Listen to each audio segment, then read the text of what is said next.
Hey guys, I'm Ash. And I'm Pete. We're two friends with a combo of 7 kids ranging from toddlers to 20s and 2 crazy husbands. Our paths were not easy. With childhood battle wounds, divorce, second marriages and all, we somehow found each other. And together we talk real life, laugh, cry, and figure out how to survive the day.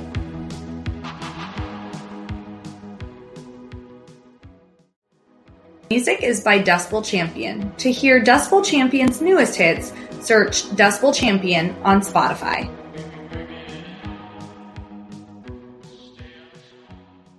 Hey guys, it's Ash and Pete. Hey.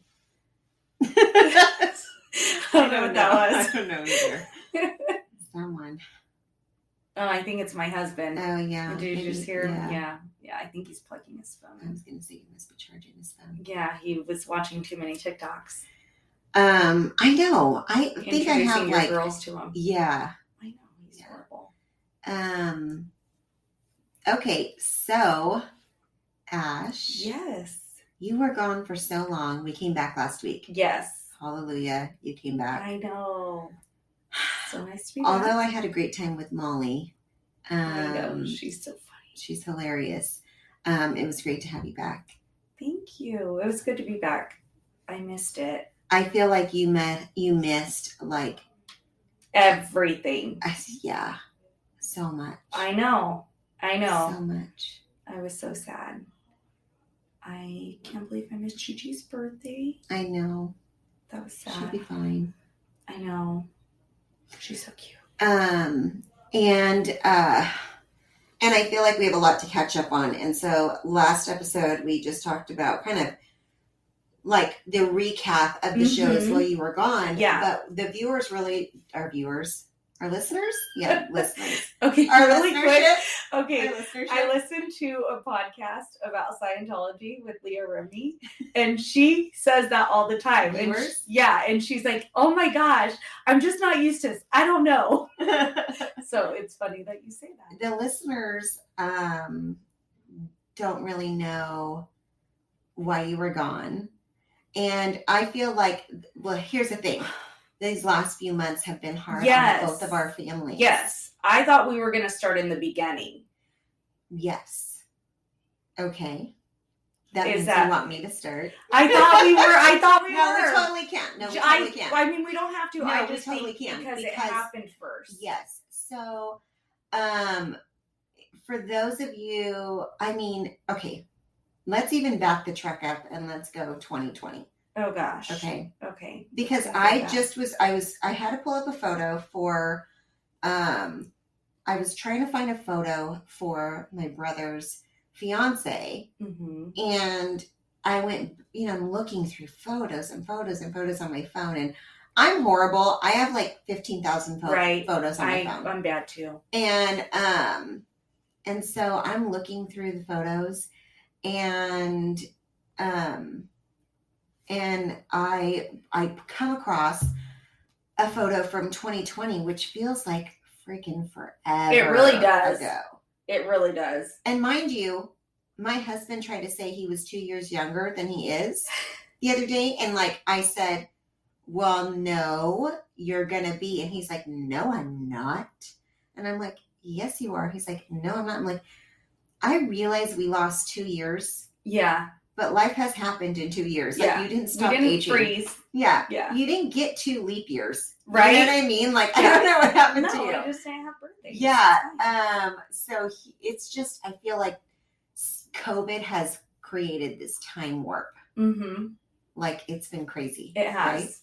So, I guess for us today, it's kind of our journey of family things that have happened in these last 2 years that most of you know about our intimate family, our children and our husbands, and the changes that we've kind of gone through. But there are other changes in the family that have been made that are things that we have had to recently take a step back from our podcast, take a step back from our jobs. It's taken time and it's consumed our life because that's what you do when you have family. Yeah. And I think you and I are both very similar in the sense that we're doers. Yeah. And when there's a need or there's something that has to be done, we're going to just do it. We're going to step up and do it because that's just what we are. We're not going to wait for someone to ask for it to be done or say it needs to be done. Yeah, we're just going to say, I can go ahead and handle that. I can do that and I will do that. Yeah. And then it's a less burden on the other person. Right. So if we back it up to 2020, which I can't even believe it's going to be 2 years. I can't believe that either. It really feels like yesterday. That's crazy to me. So I know I'm going to try. It's going to be a rough one, you guys. This is going to be a rough episode. So 2020, first of the year, started out freaking off the charts with a bang. Was that the year that did we get a cabin in December of 19 for Christmas and do our little Christmas up in Shaver? I think so. I feel like it. Yeah. I feel like we did. Yeah. And I feel like work-wise and life, I feel like 2020 started out very strong. Yeah. Our economy seemed strong. Yeah. Things seemed really good. Right. I agree. And then things got iffy. Mm-hmm. Starting in end of February into early March, and then the world shut down. Yeah.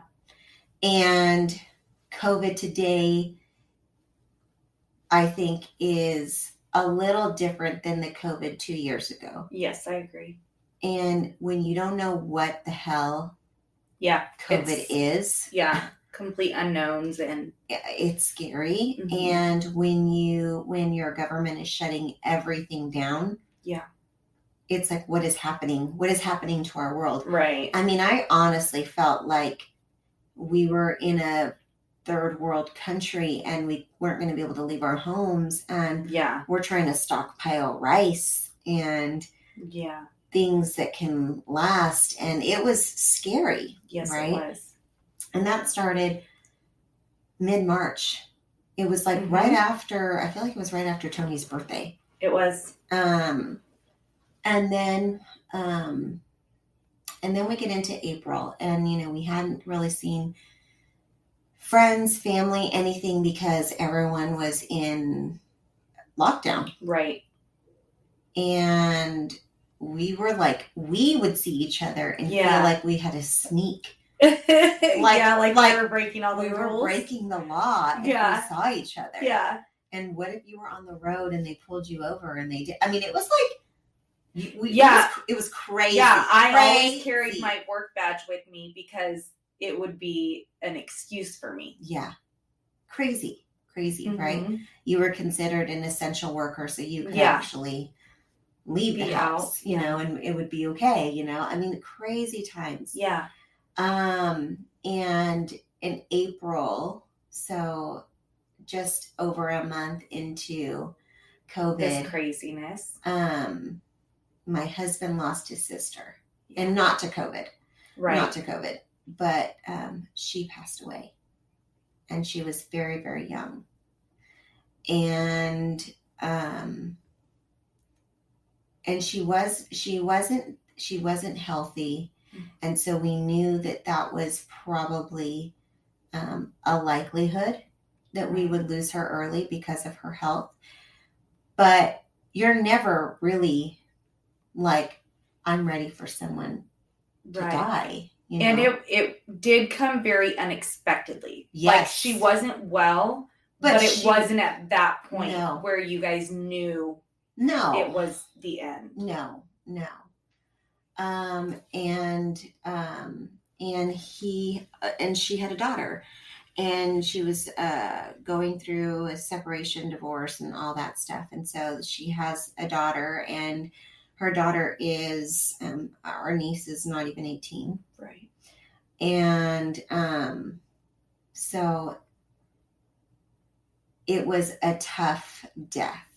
Mm-hmm. And his niece came and lived with us and graduated online from school. This is her senior year, right? She's on lockdown at the end of her, at the end of her senior year. Her mom passes. And it was really, really sad. And it was a really hard time. And it was hard, I think, gosh, I mean, it's hard for me to see him, to see my husband the way I had to see him. Yeah. I think it was hard because they are a very small and tight family. Mm-hmm.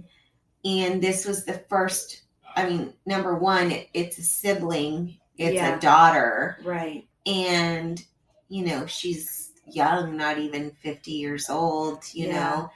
And I think because they are such a smaller family, my heart broke. Yeah. And she was, for so long, she was the oldest, so she was such a leader of the family in so many ways that I think it's like everybody had to pick up something that maybe for her would have seemed more natural.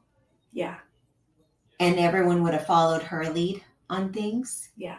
And she wasn't there to do that. Everyone had to do that for her.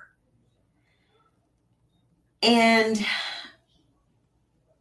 that was a really hard, dark time. And I will say this. It is not that you want anything to ever happen badly. I mean, we couldn't even have a funeral. I know. Because of COVID. Yeah.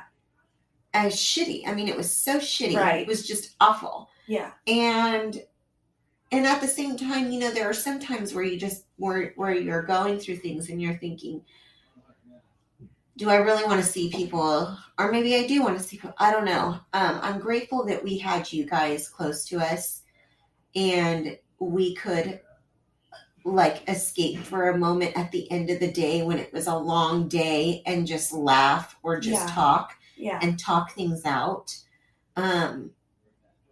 We had friends that we had that were casual friends that stepped up and like came in and became these little angels and really rekindled this friendship that it was amazing because they just wanted to be there. And I mean, I'll say this, whoever reaches their hand out, you know, never turn it away. Yeah. You know, always accept it because you just never know how far that is going to go. Yeah. Yeah. But we went through having a even older teenager live with us. So we had to grieve, we had to act, we had to move, we had to do things. And I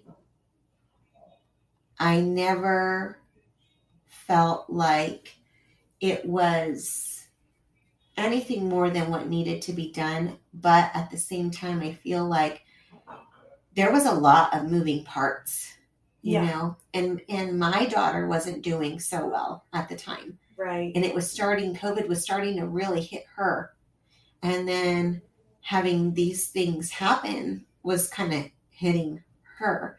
Right. And I think that a lot of the fear in the very beginning has stuck with some of our youth today. Some of our people, I'll say, some people today. Yeah. I mean, I look at my daughter now and I mean, Tristan pretty much always wears a mask everywhere. Yeah. And it's not, and I'm not dissing that. I'm just saying that it's like, I feel like it comes out of a fear point for her. Yeah. And I worry that where does that stop and how do I get that to like, how do I get her to not be so fearful? Right. And to just live her life and know that things are going to happen and COVID's going to happen death is going to happen and things are going to happen. And we just have to live the best life that we can. Right.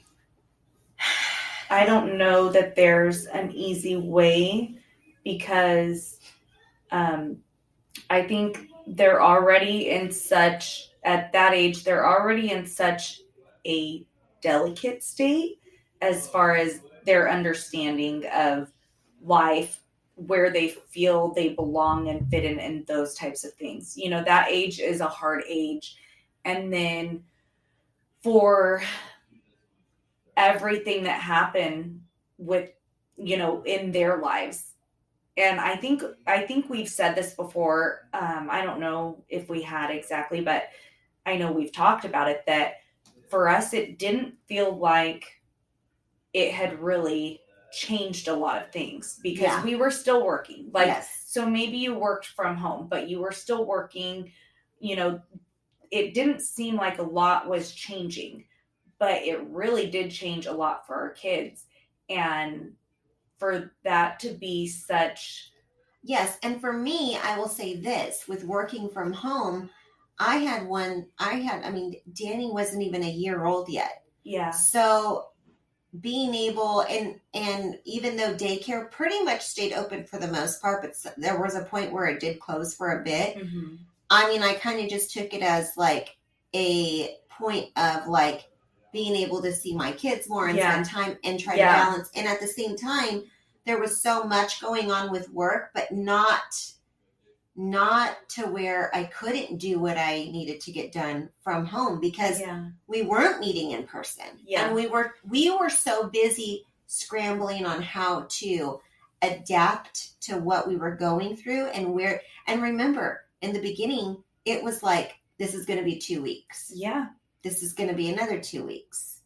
Okay, we're going to extend it for a month. And we're like, oh shit, we're going to be on lockdown for a whole more, like one more month. Yeah. You know, and so it was like they gradually gave us updates on how long they were going to lock us down. Yeah. And so we didn't know, but we thought it was going to be like, they could not go on with this, right? Is what we're thinking. Like, everything's going to, like, we're going to slow the spread, and then everything's going to go back to normal in the summer, because who gets the flu in the summer is kind of what I think most of us kind of thought. Yeah. And then, and then it just never went away. I mean, luckily, they opened things up slowly. But here we are almost 2 years later.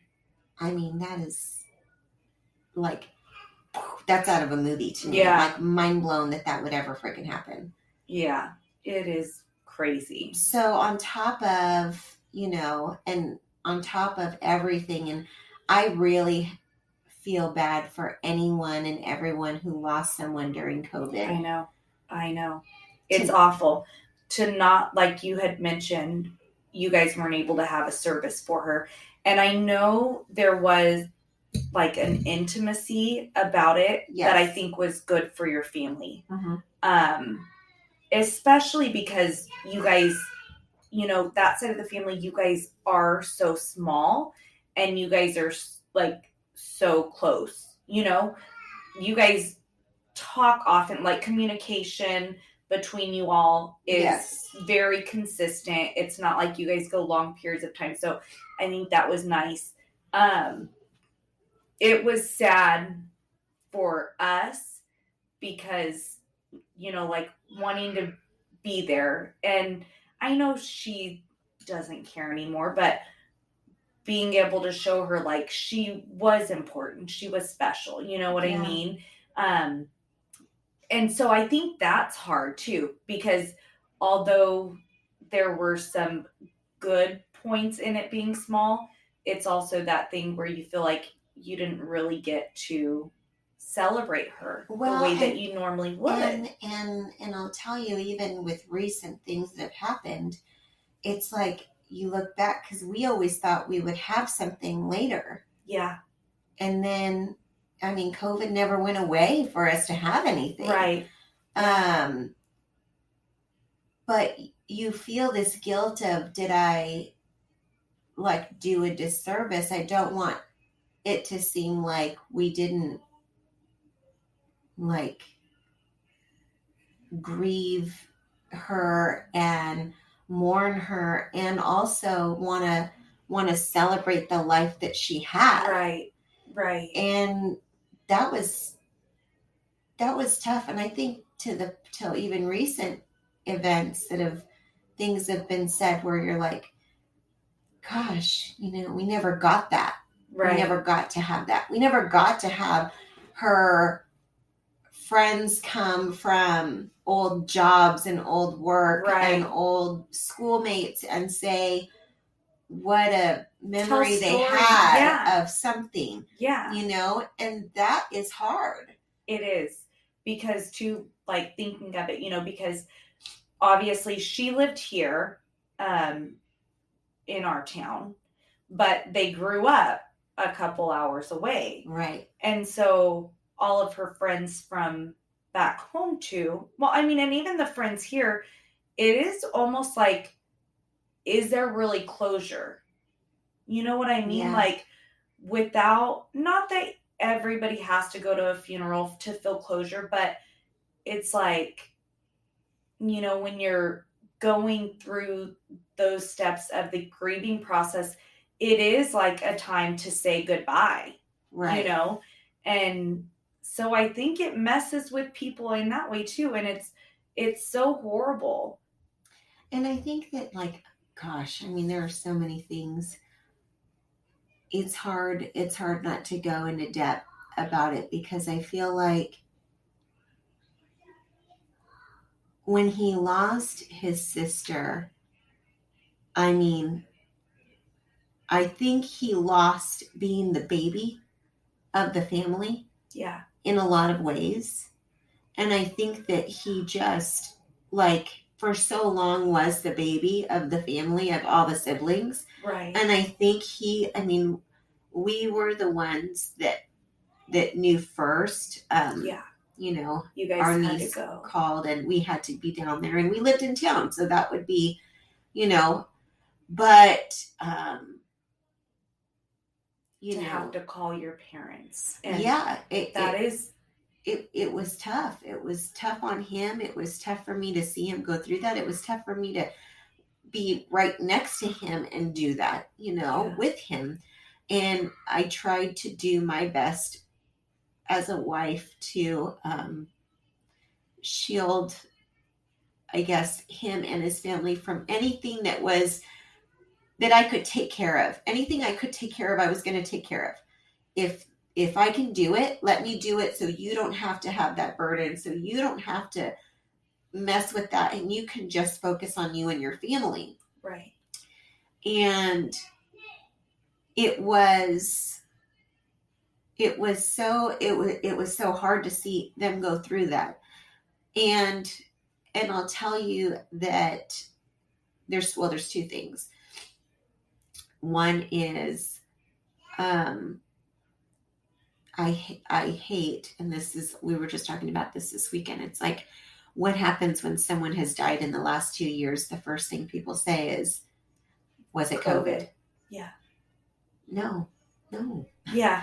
There have been COVID deaths. I'm not dismissing that at all, but it's like, it's tough because that's the first thing everyone thinks of. Yeah. And you're like, no. Yeah. There's other things out there. Yeah. There's other situations that happen. And then it's hard too, because, like, if you say no, are people waiting for your response of what it was? And then do you feel, like, for her situation, obligated to share everything? Yeah. Yeah. And the health of someone and their whatever. Yeah. It's tough. So, so his family and my husband's family is not a very big family. There's 4 siblings and his parents. And his parents moved out from like another state. Mm-hmm. back when his oldest sister was like little, so yeah. They're here in California. There's not very many of them. There's a few cousins and that kind of thing, but there is not a whole lot of family. Not like me, where I have everyone. Yeah, there's 9 of us, and my parents, and my grandparents, and my aunts, and my uncles, and then my grandpa's brothers and sisters, who are my second aunts and uncles, and they all live right here within the 2 mile, or 2 hour radius, and it's not like that. It's different. And so I think for something to happen like this really hit hard. Mm-hmm. Well, then we fast forward to this last year, or 2021. Yeah. And we are, I guess it's almost like you start to okay, this is the real reality of when we get together. There's always just going to be something missing there, right? She's always going to be missing from that point. And my husband lost his mom in November of this year. And I think that she was not very healthy. She had health issues. However, this came on very quickly and very suddenly. And you know what? 5 years ago, I would have said, I don't know, she's not doing well and whatever, but she was such a freaking fighter, and she just kept fighting it. So there was not a time, even recently, that I felt like this is our last, something. She was, her body had to be so tired of just fighting, constantly fighting. But he lost his mom, and which is why we missed some episodes, right? And we were gone. And I think it really broke my heart. And it's not that it didn't with his sister dying, because it did. And it did so much more for her. It broke my heart for her daughter. Yeah. Because she had a young daughter.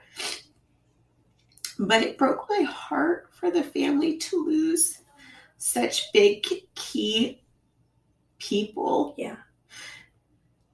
In such a short time. Yeah. A year and a half of each other. That's a lot to go through in such a short time. Yeah. And we're not talking a distant relative, we're talking a mother and a sister, and it completely is like, I'm the wife, so I'm the outsider in all reality. And I can't tell you how heartbroken I am when we can enjoy ourselves and we have good times. And don't get me wrong, his family is still, they're loving, and we get together and we have a great time with each other, but it is like the family shrunk into half of what it is. Yeah. So suddenly. And it is hard, because you see the holes and you see the gaps. And you just have to know that that's always going to be there.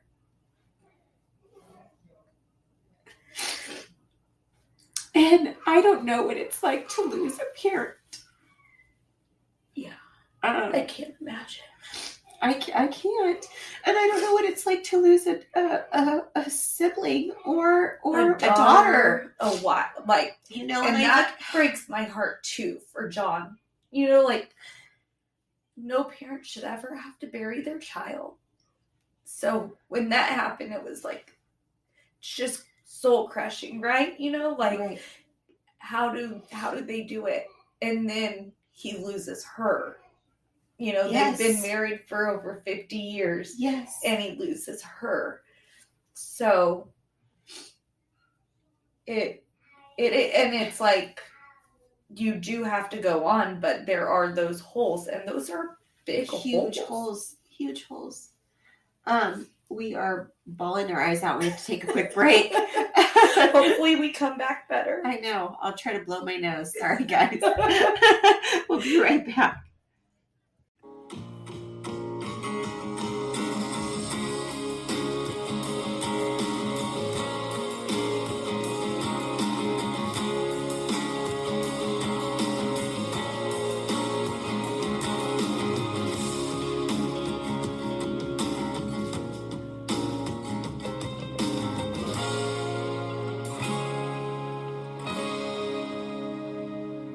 Hey guys, we're back. Hey.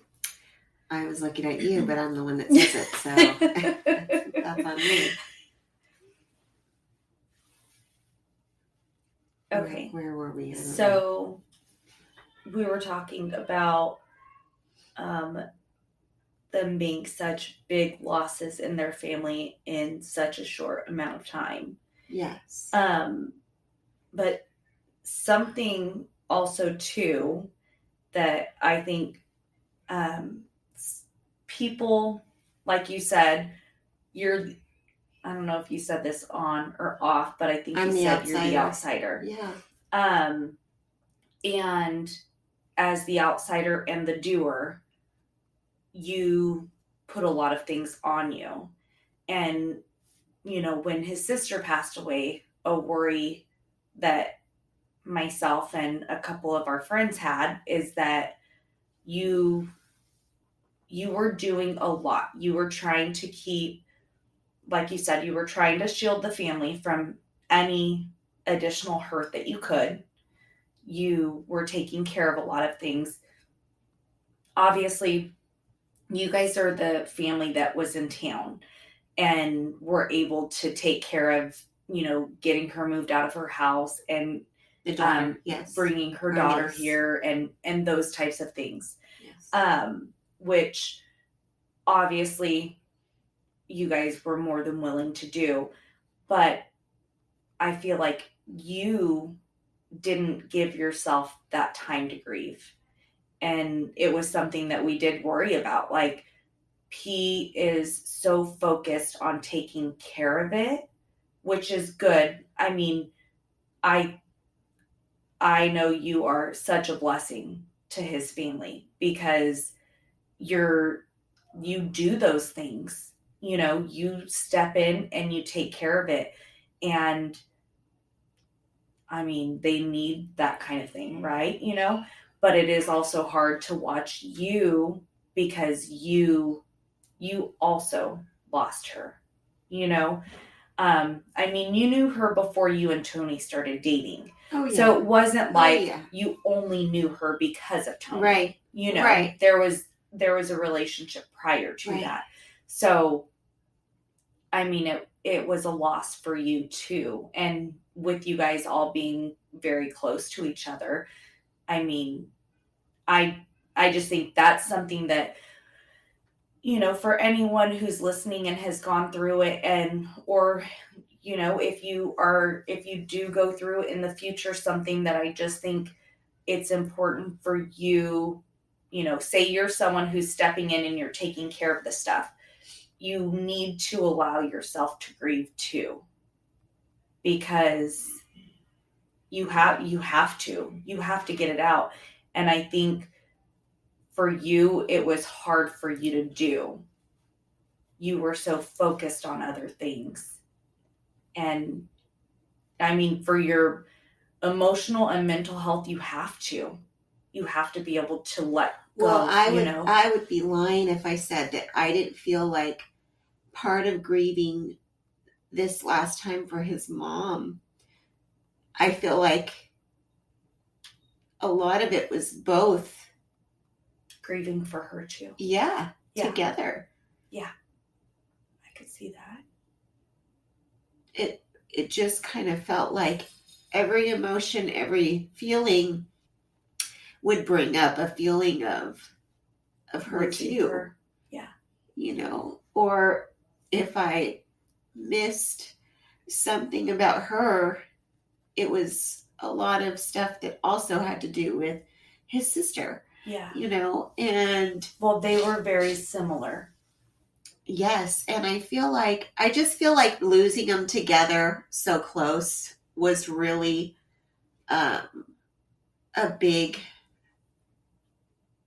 it was such a heartache, and it was such a big loss that felt way too close. It felt way too close. Yeah. And luckily I have I have a great husband, and he has a great family. Yeah. And thank goodness. Yeah. You know, but they are an amazing family. They really are. Because they have allowed us all to share the grief, to share the moments, to share the memories, to be a part of, and to help heal all of it. Yeah. You know, and it really does take the whole family, because everybody may grieve differently, everybody may see things differently, but everyone has to learn how to manage, cope, deal, cry, be strong, all of it, be vulnerable, all of it together, you know? Yeah. And they've allowed that. And that's what's been wonderful. And I was just telling Ashley off air that you know, they you know, I've only been with Tony for 11 years. Mm-hmm. That's not a lifetime. You know, it's not in the whole scope of things. It's a short amount of time. But I've also fully invested, you know, these last 11 years. Yeah. And I truly, truly have learned so much from his family. We've talked a lot about our families growing up, and although I love my mother, I do. I love my mother. Yeah. We grew up very different. Yeah. And not to say my husband's family was perfect. They weren't. They had things. Yeah. Everybody does.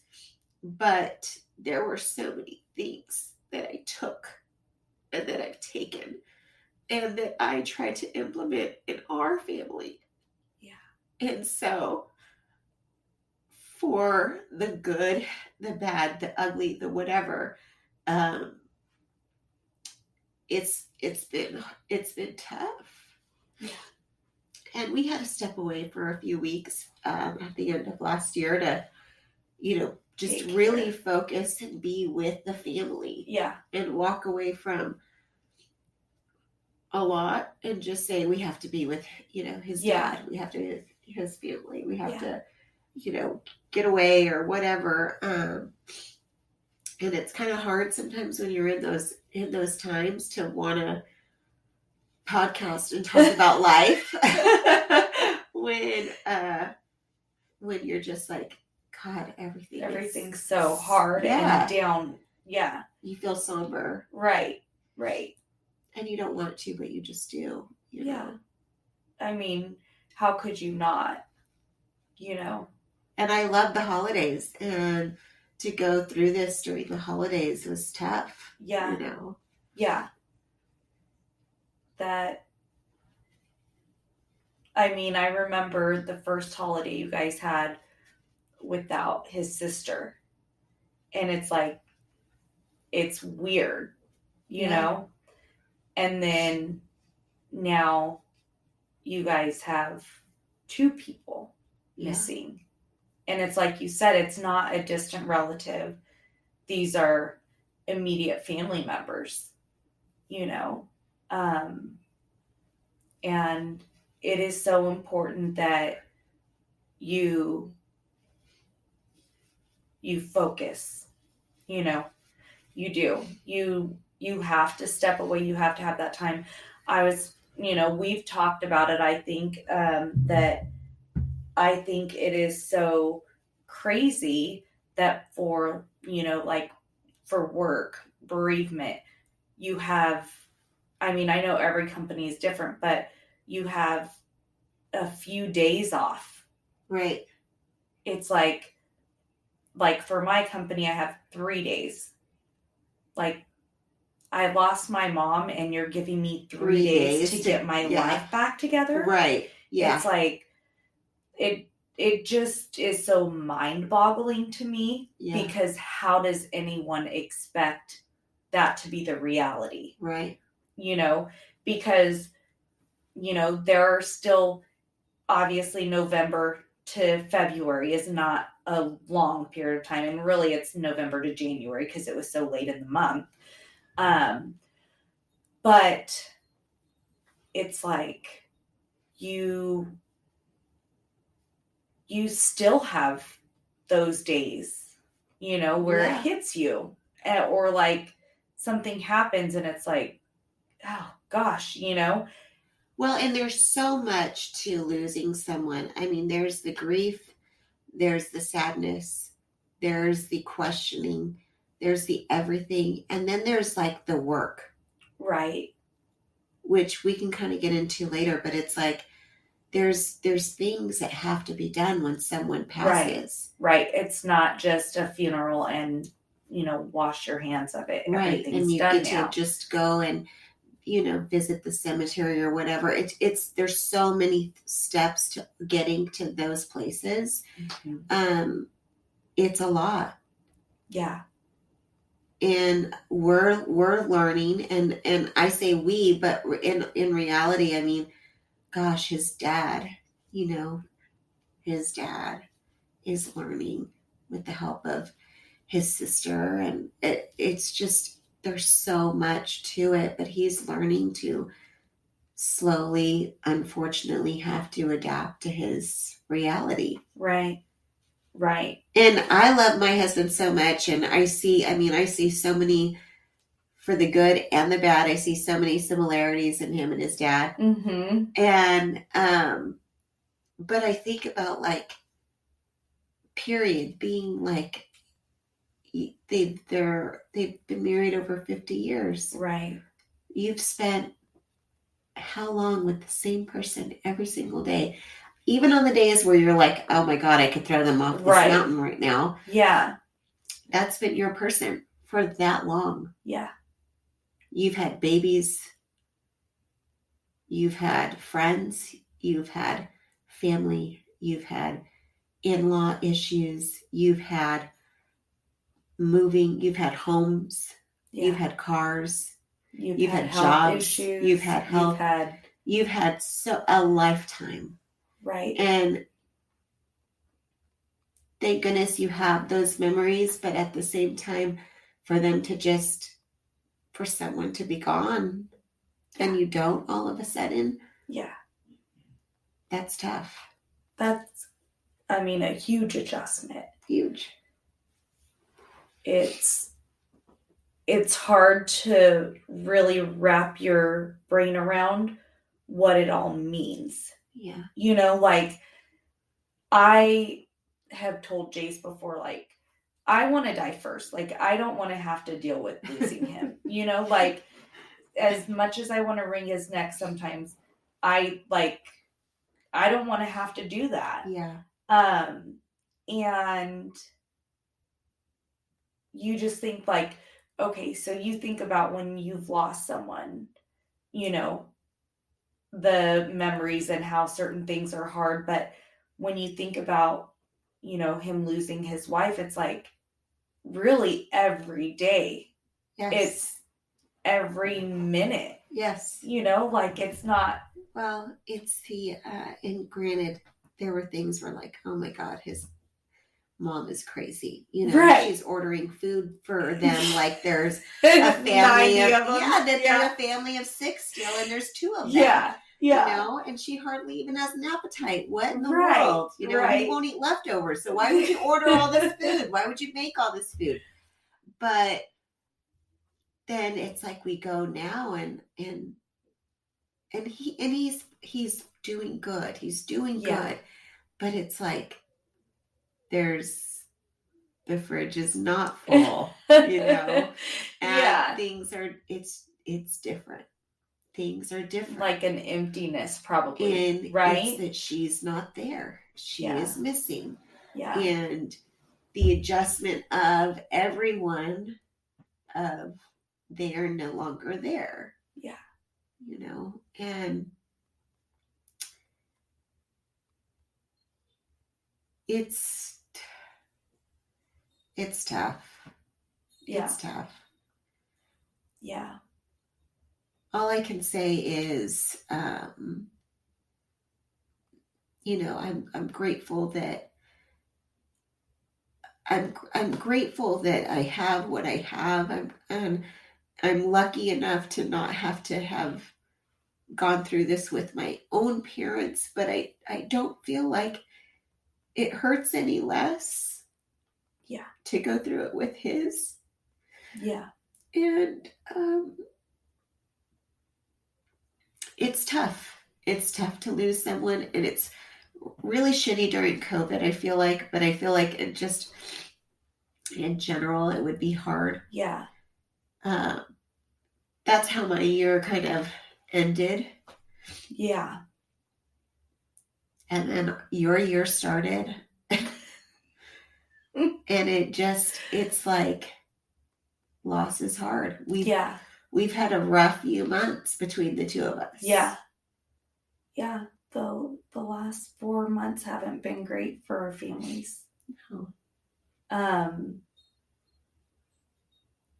And I don't know. What are you going to tell everyone? Well, so this January, I was just gallivanting across the country. So, January 6th, I lost my grandpa. Still not 100% sure what went on. We'll have to wait until we get his death certificate, I think, really. But he'd kind of been going through a lot, like with his breathing and medications and things like that. And he wasn't obviously perfect, but it seemed like he had been getting better. And so that was a really big shock. So I think that was my first week that I missed, right? Yeah. So we had to go. He lived in Tennessee, so we had to go out there. We were lucky because he had everything set up for his service and everything. He had already taken care of all of that. So we didn't have to do a lot of that. Yeah. And so we at least didn't have that part, but oh gosh, he kept everything, like every letter he got, every magazine he got, every piece of mail he received, he kept it all. So trying to figure out, you said it's not just the grieving and the service. So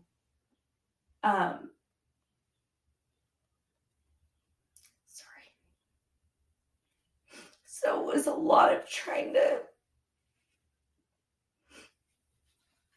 figure out all of his accounts, all of his bills. I mean, luckily a lot of it's on auto pay, and he had already had my mom on his bank account. She'd been on his account for a while.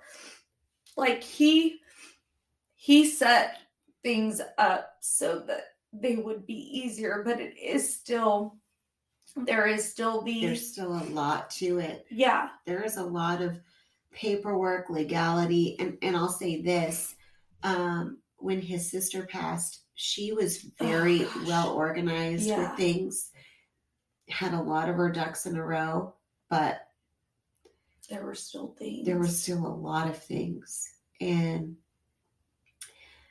she had a minor at the time. She was not fully divorced at the time. There were a lot of things going on. When his mom passed, which you think about, which I fully, and you think about this, if you listen to this podcast and you're thinking, God, these girls are just crying, this is just making me sad, and I don't want to think about losing my parents, but I'm going to say this, bring it back to you for just a second. When you are the matriarch and you are the woman of the house, a lot of times we take care of the bills, we take care of everything. We know all the paperwork, we know how to where we are with our taxes, we know where we are with our mortgage, we know where we are with our credit cards, with our PG&E, with our everything. Majority, not all, but majority of our husbands don't, because that's something that we take care of.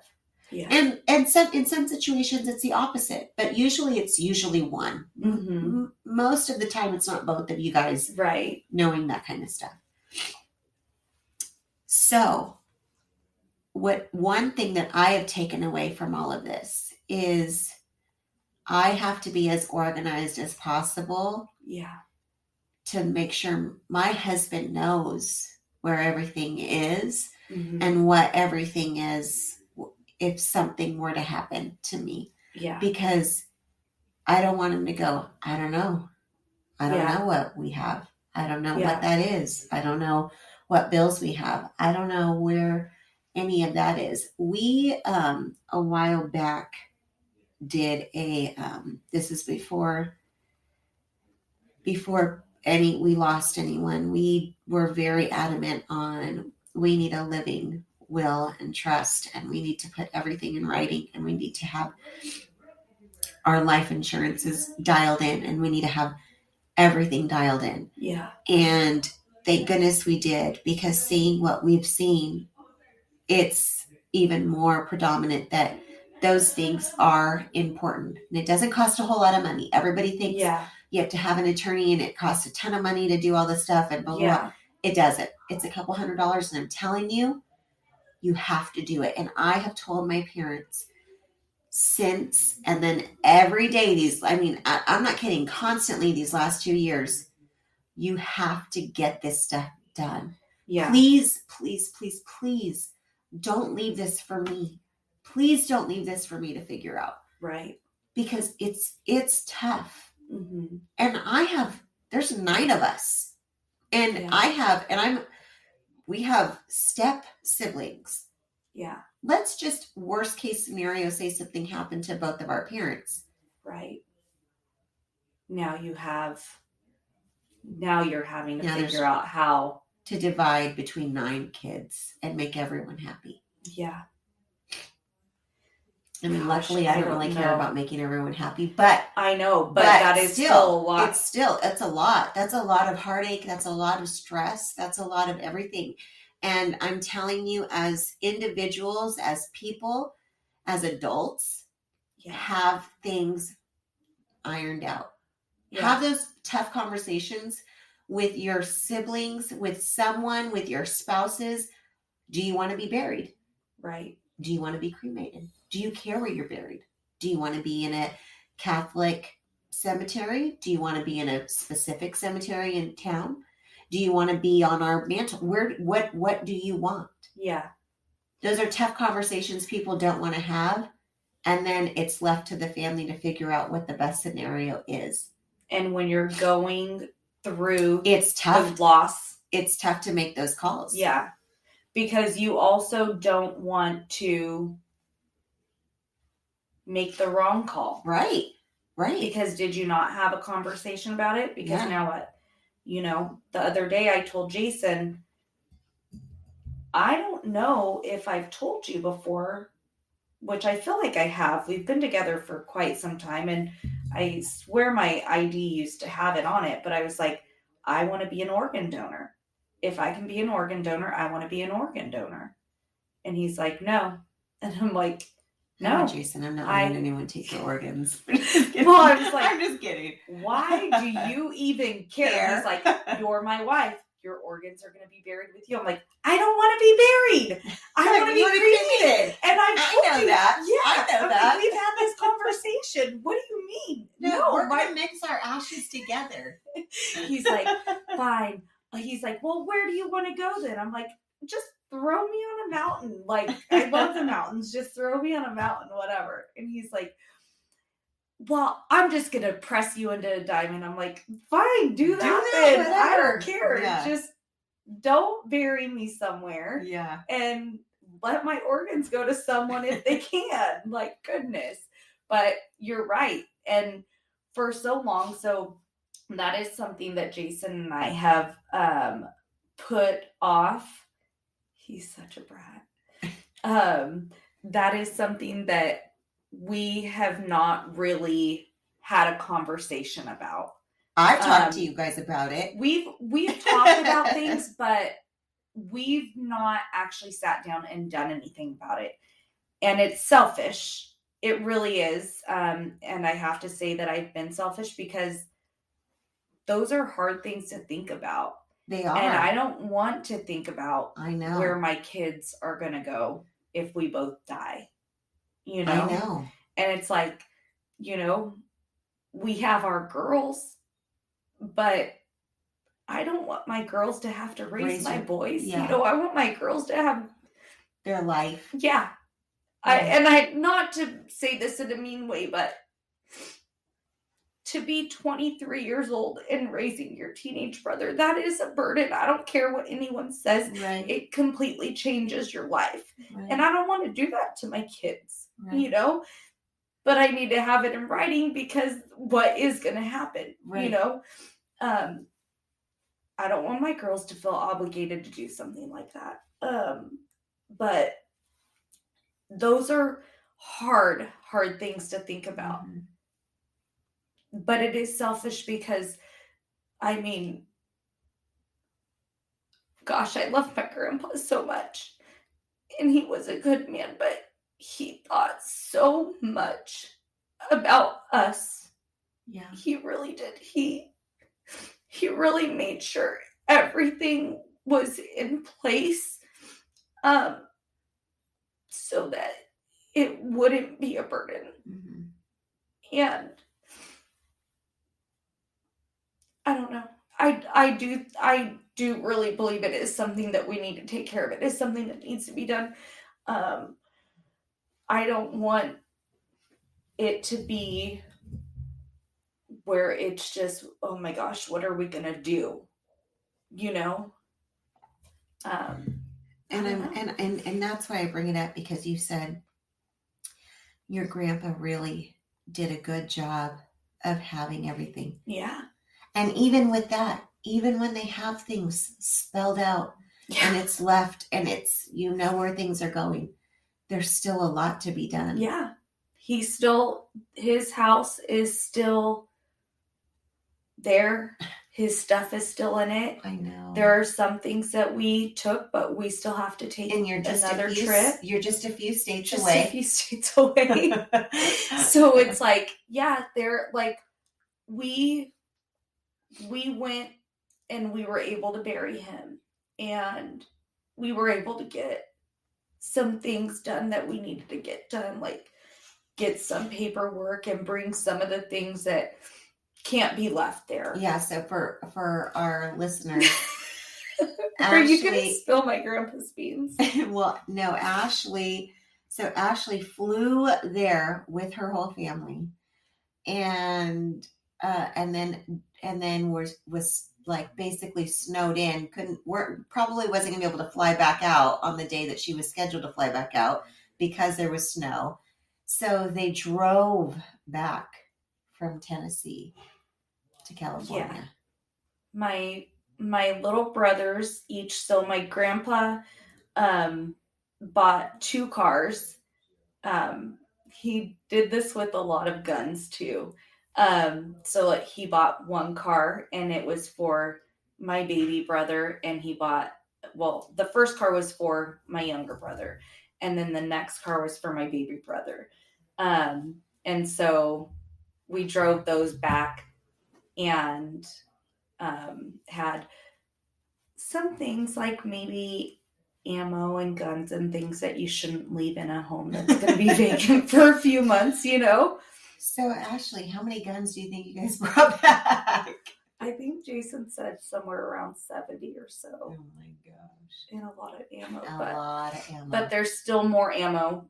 All of the guns are here. We couldn't obviously trust to leave the guns there. But so if you need protection, we'll all be at Ashley's. We actually have to take a quick break, really quick. We're going to come back. We're going to continue with this. Okay. We want to talk about Grandpa and the rest of this last few weeks, month. Okay. Hey guys, we're back. Okay. Hey. Okay, so we were just talking about Grandpa and you guys coming back with carloads of guns and ammo. Yes. From Tennessee. But Grandpa did a really good job as far as like the nuts and bolts of paperwork. Yes. On getting you guys at least what he had set, like as far as what he wanted. Yes. Ultimately, who he wanted to give it to. Right. And tried to plan out in advance for when he wasn't here. Yes. Yeah, he did. He was really good about that. And you have to tell everybody a little bit about Grandpa because he has a good story. and I have to tell you guys that although Ashley's grandpa lived in Tennessee, I absolutely love that he would stay with you. I know. I'm really thankful that my kids are older. I'm thankful that they have memories. Yeah. It was very hard on them. Especially Jackson. Jackson took it really, really hard. So that part of it is tough, but I know they're going to have memories. Yeah. That my niece and my nephews will not have. Yeah. And so I am so thankful. And it's like, you know, the boys got more time with him than I did. Like my boys, my sons, because he would come for the summers and he would stay a few weeks and he would always stay with us. And so the boys were home for summer. And so they'd get to spend time with him all during day. The day. Yeah, they were with him during the day. So, you know, I'd be at work and I was gone for that time, but the boys would have time with them. So I love that. I love that they'll have memories like that. It sucks. And it's something that we thought about with Jason's family recently too. Like we were there and my brothers and I, and like our kids, my brother's kids didn't get to go, but my boys, we went to this battlefield for the Civil War. So we went there and Jackson was like, it really sucks that this is my first trip to Tennessee. And it's like, it broke my heart because it does suck. And it's like, granted my grandpa was older and maybe they wouldn't have done, you know, like, so they weren't going to get on a boat with my grandpa like my brothers would, right? But my grandpa could still take them shooting and things like that he did with my brothers. Right. And those are things that my boys won't get. Those are memories they won't have, you know, that they could have, but we never made the time, you know, like we've unfortunately not made it a priority financially to make those trips out and things like that. That's hard though. It is, but that's hard. It's not like it's not really drivable.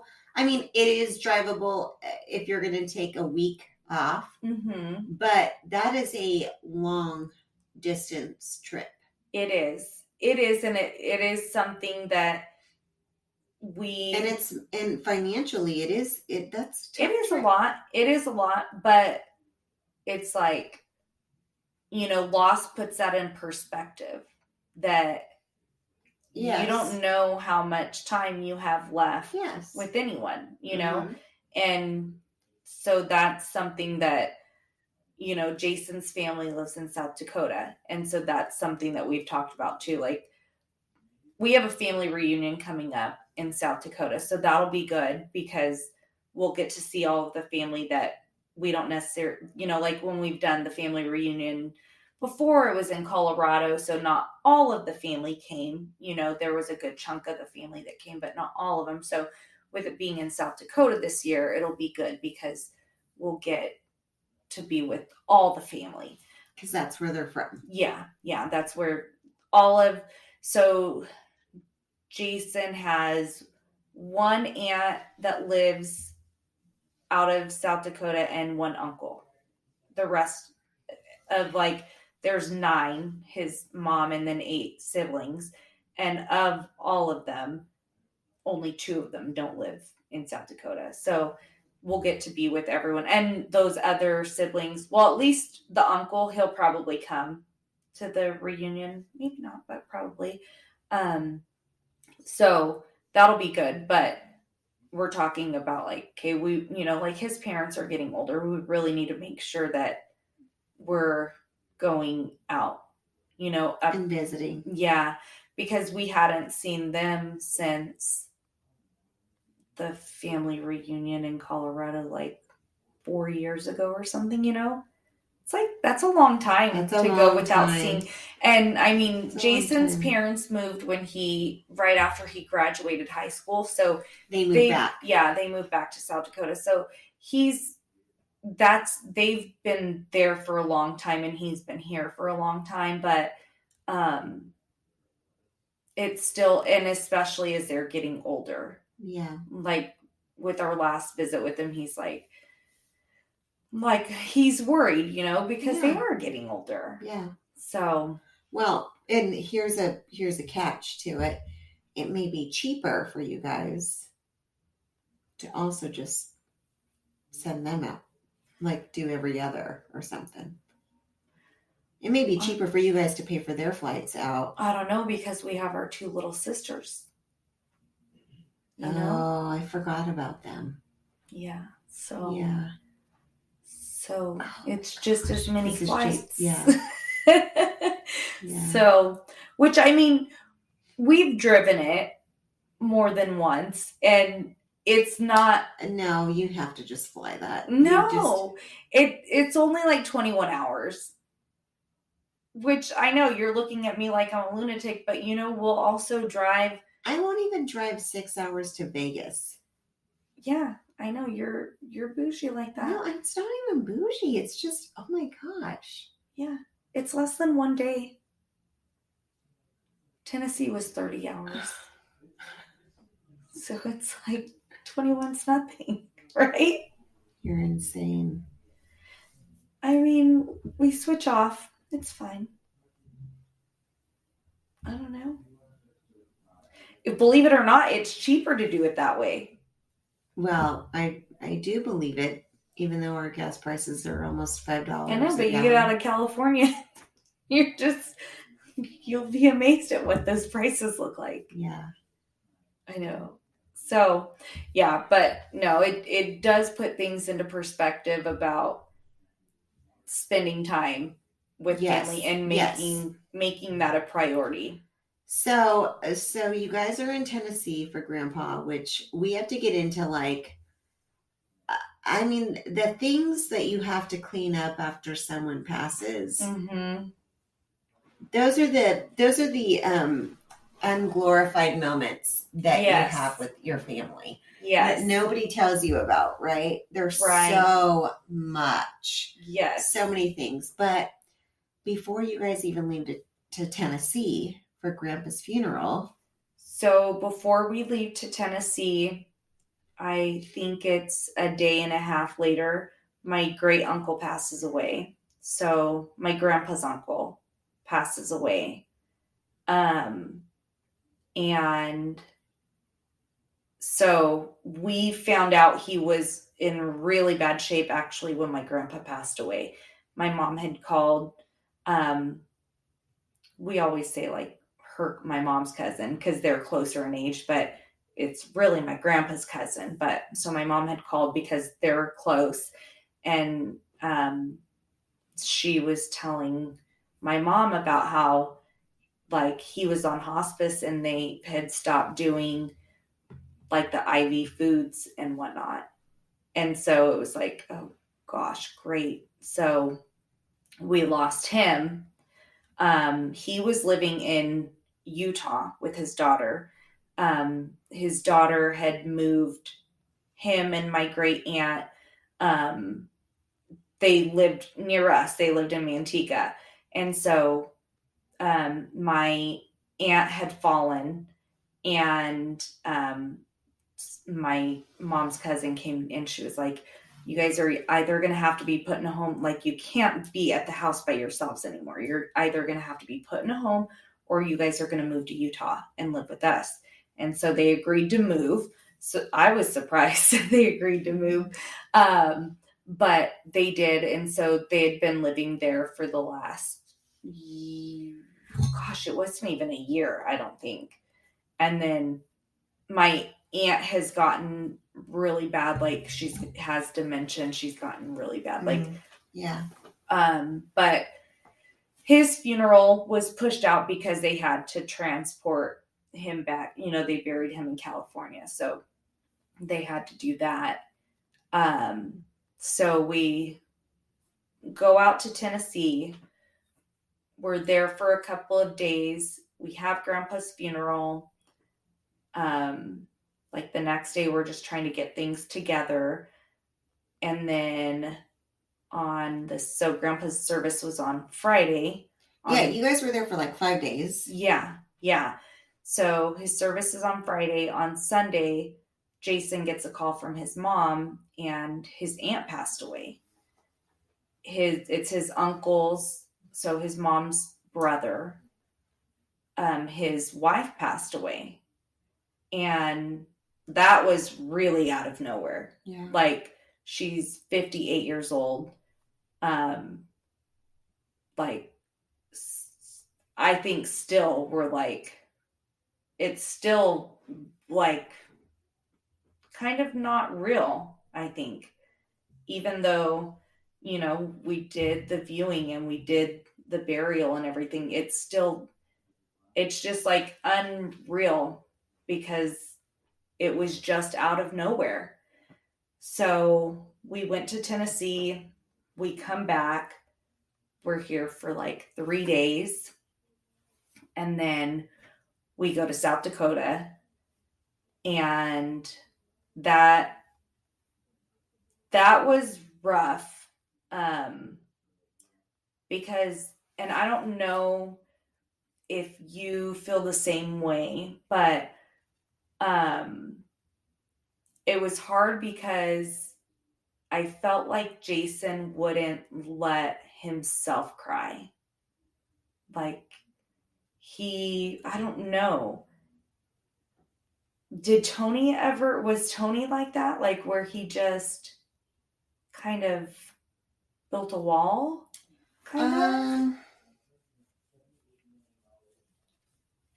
I think he tried to be so strong in both situations that we were in, and I feel like I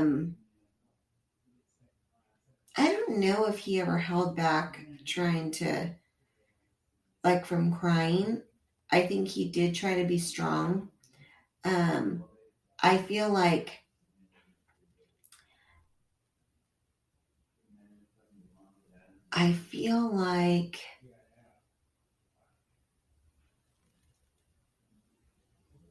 it's so hard when you're trying to take care of things. Mm-hmm. I mean, you said it. It's like you have to give yourself time to grieve. Yeah. Because I feel like you're trying to take care of so much that you don't allow yourself to just be sad. Yeah. You know, because you're go and do and things need to be handled, and so someone's got to handle it. Mm-hmm. I think that for the most part he was pretty open about. That's good. I think he's better with his emotions than Jason is. I think he is just too. Like on a normal basis. I agree. You know, Jason's very. I don't think he knows how to handle emotions. You know, as he's getting older, I do see him cry over things get to him more, like, you know, commercials and those types of things. But I think I've seen him cry like 3 times. You know what I mean?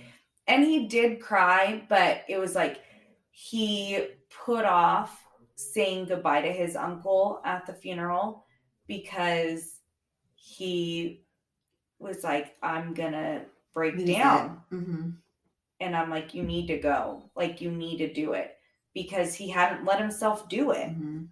And so he did a little bit. And I told his mom, because at the cemetery that his aunt was buried in, his grandma and grandpa are there. And so I was like, Jason got out to go and find their headstones. And so I was like, you need to get your son to have a good cry, because I know he's just holding it in, and that's not good. You know, it's not good for anyone. So that was all in like a 2.5 week span. And then we got back into town on Tuesday from South Dakota. And on Friday, we had my uncle's funeral. Yeah. And so January was just a sucky time for us. It was just a lot, all like compacted into such a short window, you know? Yeah. I mean, thankfully, you know, like you said, you don't know what it's like to lose a parent. I'm so thankful. Oh, yeah. You know? Oh, yeah. But it doesn't, I mean, it still hurts. And yeah, I feel like. Yeah, of course.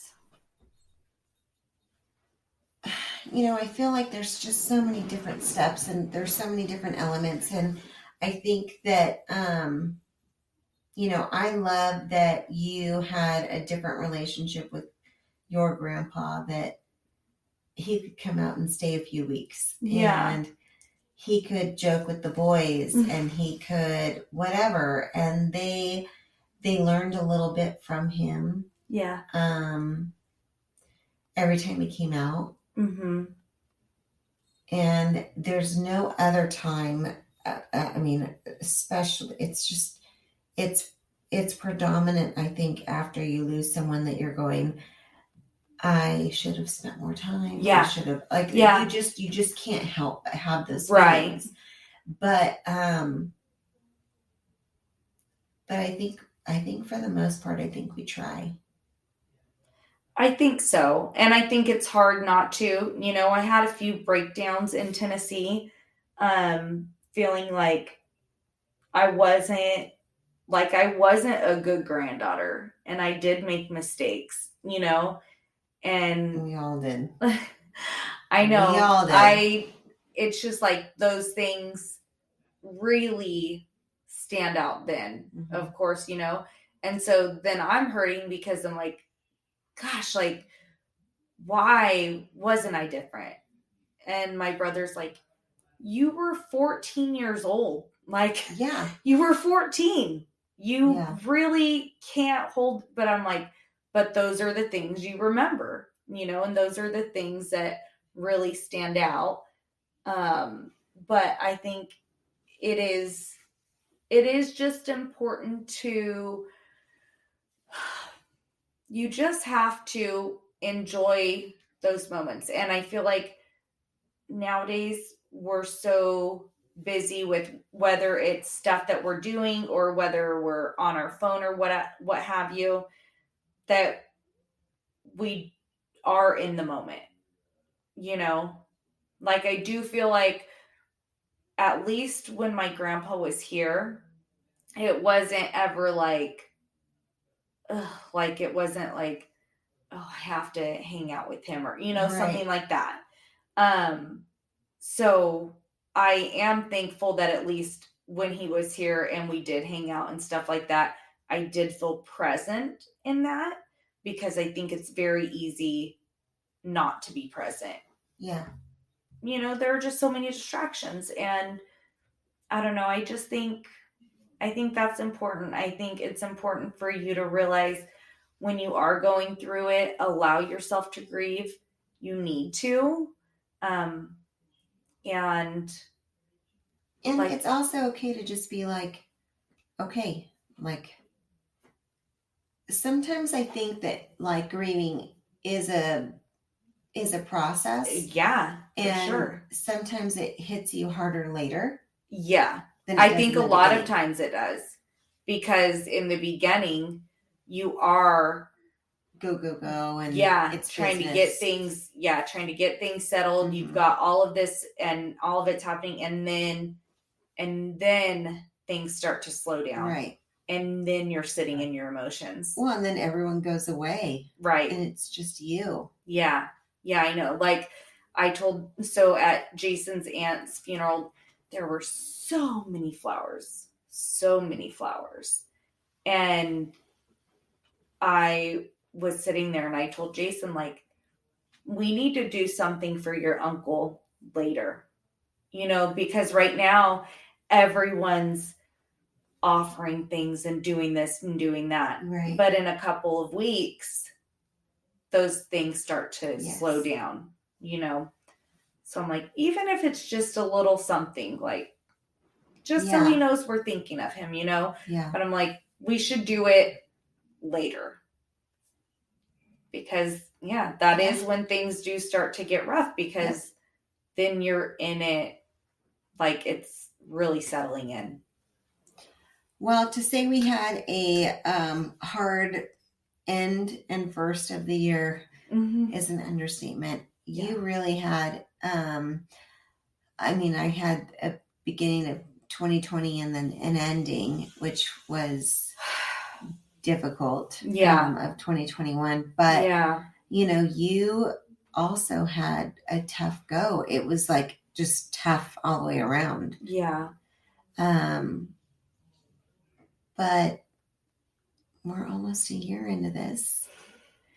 And I will tell you, I think that I appreciate you sharing a little bit about your grandpa. And what you didn't say about your grandpa is that he may have been a badass. He was. Well. He really was. Yeah. I didn't share. He was in the Army, and he was a badass. He had a Silver Star, he had a Bronze Star, he turned down a Purple Heart, and he had some crazy story. He didn't talk a lot about it, but like, he shared some things with my brothers, and we didn't even know he had a Silver Star up until, like, I think 6 years ago or something, because he didn't talk about it, but he was a pretty big badass. Yeah, he was a badass. And I looking at your guys' relationship, I appreciate it, because I feel like you just always made yourself available when you could. And you may not think that, and you may regret not going out more and not taking your kids more and not spending more time with him, whatever. But you did make an attempt, and you did try, and you did your best. And at the time, that's what your best was. And it may be different than what it is today, but it doesn't mean it wasn't still your best. Yeah. And when someone passes, I think it's very easy to go back and say, I should have did this. I should have done that. I should have said this. I should have made more time, because that time creates memories. Right. Exactly. But I think that, I think that there's only so much more you can do. Yeah. We do the best that we can. You can. And, like you have those memories of his mom and his sister and things that, I'm sure there are regrets but in reality it is, we really can't change any of it. No. And we had amazing people in our lives and we had amazing relationships, and things could have been different, but things were still good. Yeah. Yeah. It was still good, and we still have those things to hold on to. Absolutely. So, it's been rough. This winter has not been the best for Ash and P. No, it hasn't.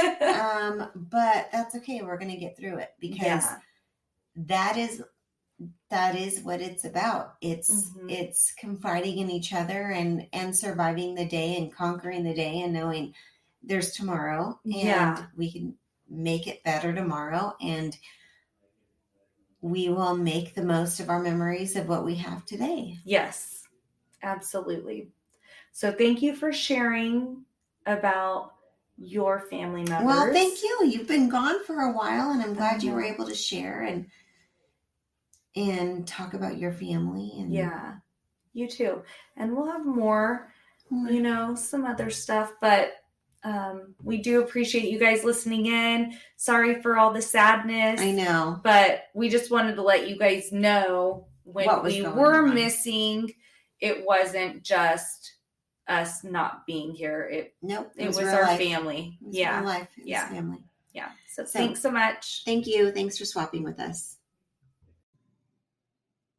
Segment music by Callie Grace. For more of Callie Grace's hits, follow Callie Grace on iTunes and Spotify today.